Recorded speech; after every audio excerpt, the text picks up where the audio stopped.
Hi guys, this is Joni Bradshaw and this is my oral final exam for Multicultural and Gifted Education. This will be my 4th year teaching 1st grade. I am ESOL certified, so I usually have the ESOL students in my class. I am also reading endorsed, and then when I finish this program I will also be gifted endorsed. So I'm looking forward to expanding that and adding that to my certificate. So to start, some of the course objectives, talk through and how they were met. The first one says recognize prejudice and oppressive institutional structures in education that marginalize gifted students from culturally diverse backgrounds, specifically race, class, gender, and language issues. The second one is to evaluate personal beliefs and professional experience related to multicultural gifted education issues. When I first started this class, I was very naive about the injustices that were happening in the local school to minority and racially diverse students. So this class kind of really opened my eyes and shifted my we can advocate for our students in our schools. So to tackle the first objective, I first looked at my school, Brookwood Elementary in Gwinnett County. I looked at their demographics to see what the student population looked like. And as you can see in my school, it is, the majority is white at 36% here in the 2018-19 school year. And then a very close second is the Black African American population. The significant difference that I did notice in this chart is that multiracial, 2 or more races, is growing over the past few years.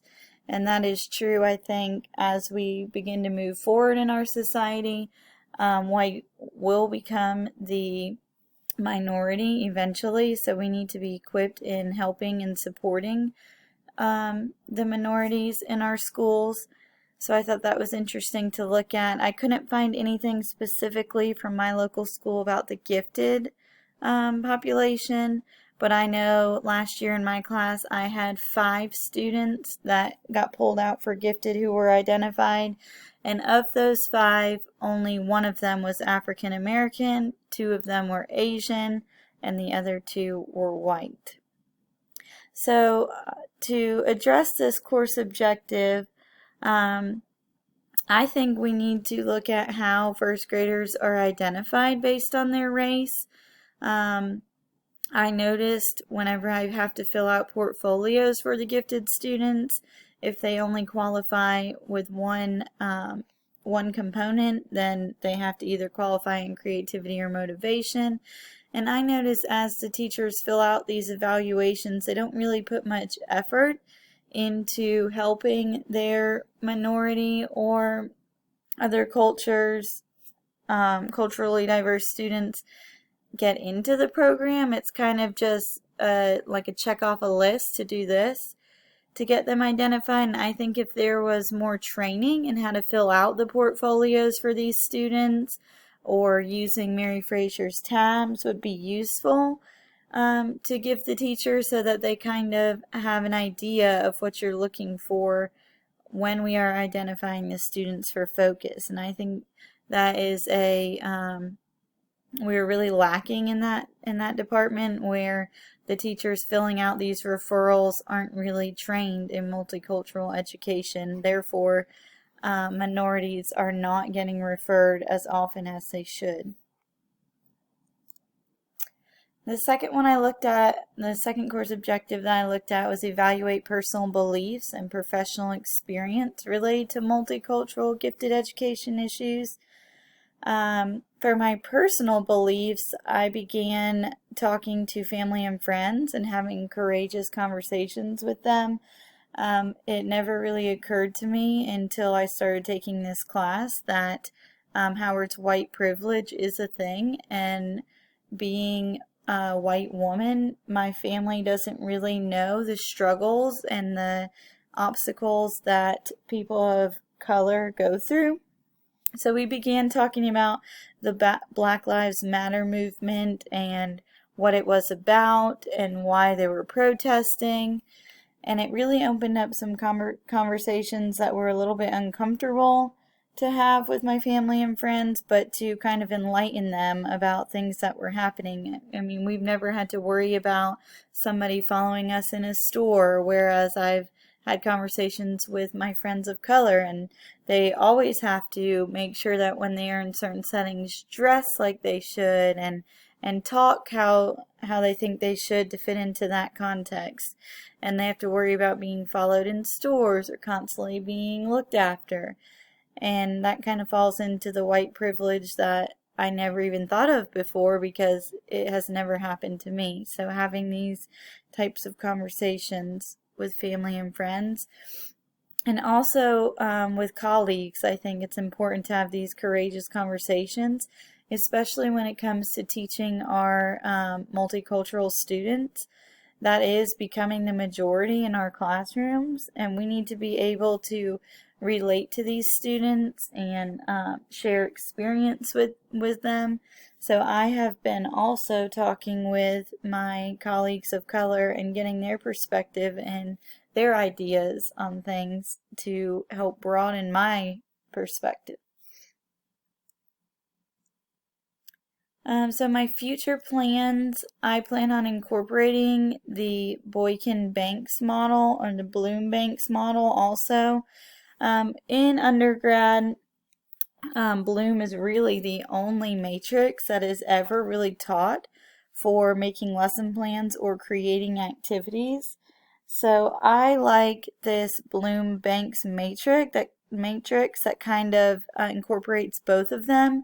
That way you're making sure when you're planning your lessons and your activities that you are in fact hitting on multicultural education also. And I liked how in the book, and you can find them online, they have a blank matrix.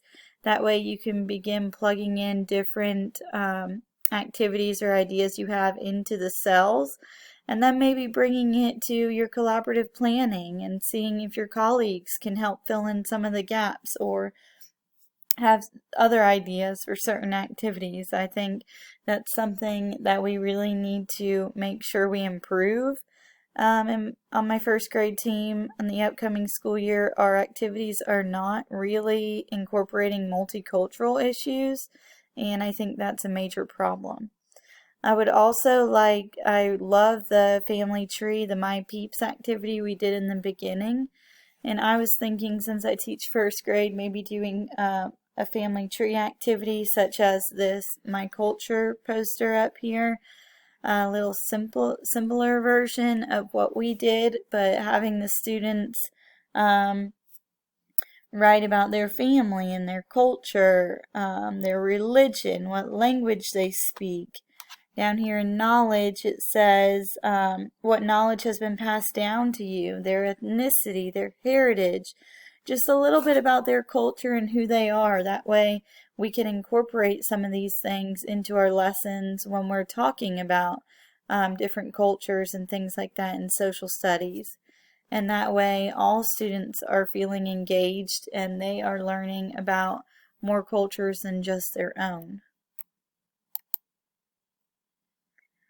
Networking and collaboration. I would first like professionally to collaborate with my first grade team, my first grade colleagues, making sure that they are aware of the issues related to multicultural education. I was thinking about printing off some of these articles that we've had in our class about gender issues and underachievement and,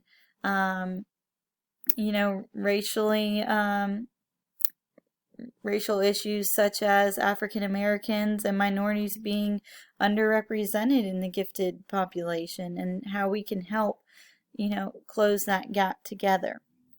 The next set of people I would like to talk to are the coaches. We have 2 coaches at our school, and they look over our plans and they help us give suggestions for activities or things that we could do, make sure that they align to the standards. I would really like to sit down with them and see if they could help, since I don't plan every subject. I'm only on the language arts team, having them be aware of multicultural concepts and helping and having them help the other teams, since they help all subject areas, incorporate more of this into our curriculum.